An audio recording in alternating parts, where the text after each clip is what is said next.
The moment the HOA president, Karen herself, pointed her finger in my face and barked, "You have 3 days to vacate your property for inspection, or else," I knew two things. First, she had absolutely no legal ground to force me out of my own home. Second, the "or else" part was going to be dramatic, entitled, and probably illegal.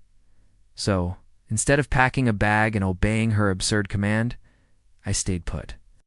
And let me tell you, when Karen realized I hadn't left like some obedient little sheep, she completely unraveled. What started as a power trip turned into a showdown that exposed her corruption, shook the entire neighborhood, and left the HOA begging for mercy. I bought my house for peace. After 20 years in the military, I was done with constant orders, chaos, and people trying to micromanage my life. My place wasn't fancy, it was a modest 3-bedroom home, the small workshop in the back, and a yard where I could finally grow the tomatoes and peppers I'd always wanted. Unfortunately, what I didn't realize when I moved in was that the neighborhood had an HOA led by a woman everyone whispered about, but no one dared confront Karen. Karen lived 3 houses down in a massive McMansion she inherited from her wealthy parents. She treated the HOA like her personal kingdom. Most neighbors feared her because she handed out fines for the pettiest things, leaving a trash can out an hour late, having the wrong shade of beige paint, or even having unapproved flowers in the front yard. But me? I didn't scare easily. It started innocently, or at least, that's how Karen framed it. She showed up at my door one afternoon, clipboard in hand, wearing oversized sunglasses like she was the sheriff of the Caldosh de Dosh Sack. "Double quotes, Mr. Lawson," she said with a tight smile. "The HOA board has decided we need to conduct a full property inspection on your home. We'll need you to vacate the premises for 3 days while the inspection is completed." I raised an eyebrow. Vacate my house? For 3 days? For what exactly? She shifted, clearly not expecting pushback. For roof safety. Protocol. You'll need to be out by Friday morning. Protocol according to who? I asked flatly. The HOA bylaws, she snapped, tapping her clipboard. I'd already read the bylaws cover to cover when I moved in. Nowhere did it say they could demand homeowners vacate for an inspection. So I crossed my arms and said, "No, if you need to look at something, you can schedule a time with me. But I'm not leaving my house." Karen's face tightened. She leaned in and hissed, "You will vacate, or else there will be consequences." That was the moment I decided to dig in my heels. Friday morning came. I was sipping coffee on my porch when I saw Karen marching toward my house with 2 other HOA board members trailing behind her. She looked triumphant, like a general leading troops into battle. "Mr. Lawson," it's called out, "you were ordered to vacate. You're in violation. We're imposing a $500 a day fine until you comply." I chuckled. "You can try. Fines aren't enforceable unless they're legal, and this isn't." Her jaw dropped. Neighbors peeked out their windows, watching the standoff like it was the neighborhood's morning entertainment. Karen's voice rose an octave. "If you don't leave, we'll escalate this matter legally." "Great," I said, smiling. "Bring it to court. I'll be waiting with my lawyer." That shut her up for a second, but I knew Karen wasn't the type to back down. She thrived on control, and I had just challenged it publicly.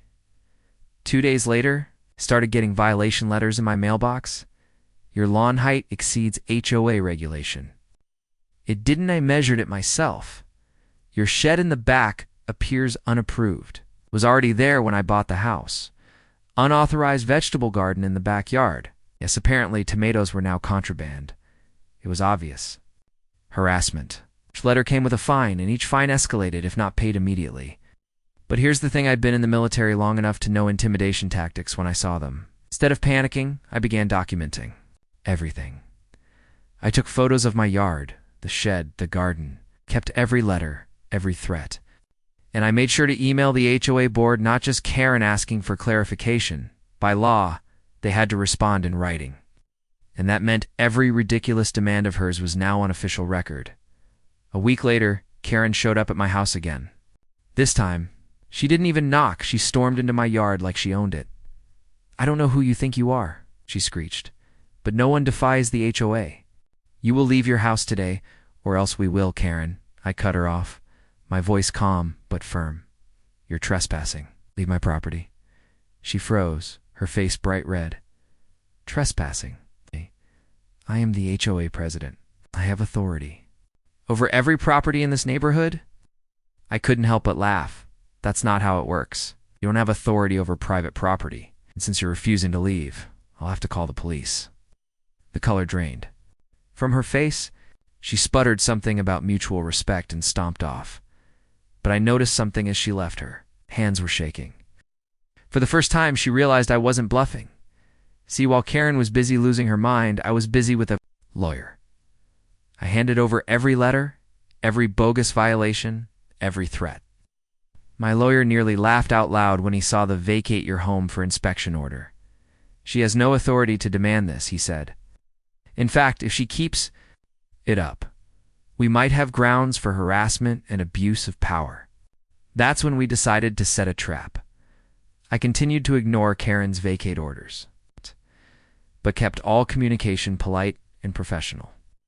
Every time she sent a new threat, I replied in writing, "Please cite the specific bylaw that gives you authority to enforce this demand." Of course she couldn't, but she kept trying.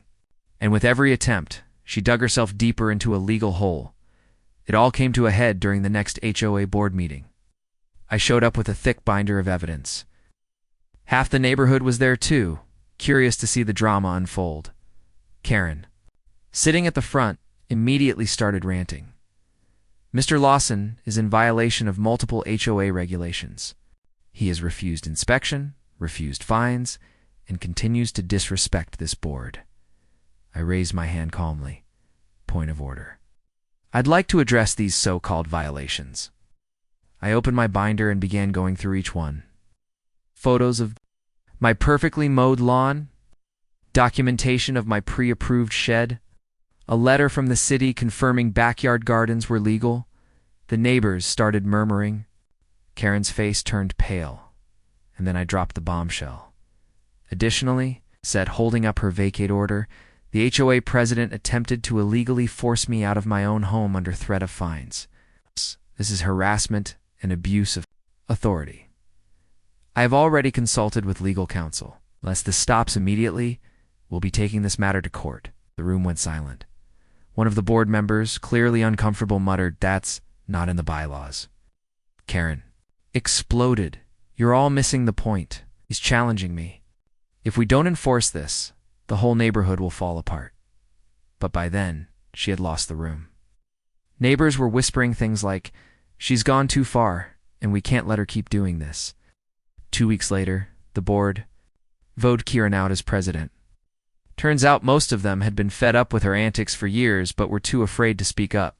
My stand gave them the courage to finally push back. The fines against me were rescinded. The inspection demand was erased from the record.